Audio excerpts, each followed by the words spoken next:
మనం మన జీవితంలో ఎన్నో ఎన్నో రకాల కోరికలు ఉంటుంటాయండి. అంటే ప్రతి మనిషి కూడా కొన్ని కోరికలు తీరట్లేదని కానీ, అంటే కోరికలు కోరుకునేటప్పుడు కూడానండి మనం ఒక రకంగా చెప్పాలంటే భయంకరమైన కోరికలు భగవంతుడిని భయంకరంగా భయపెట్టేసి పక్కోళ్ళకి ఆస్తులు పెరుగుతున్నాయి, నాకు ఆస్తులు కావాలనో, లేకపోతే నేను మినిస్టర్ని అయిపోవాలనో, అంటే మనకి తాహతకి మించిన కోరికలు కాదండి నేను చెప్పాను. ఏదైనా సరే మీరు చక్కగా న్యాయబద్ధంగా, ఇప్పుడు సపోజు ఈ రోజుల్లో గవర్నమెంట్ జాబ్ రావాలని చాలామంది ఆశపడుతున్నారు.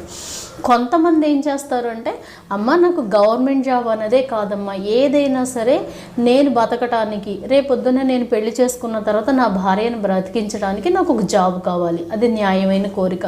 కొంతమంది ఏం చేస్తారంటే ఇంటి కోసం అండి, అమ్మ నేను ఇల్లు కట్టుకోవాలి ఇంట్లో, ఎందుకని అంటే అద్దెళ్ళల్లో ఉండి ఉండి నేను చాలా బాధలు పడుతున్నాను.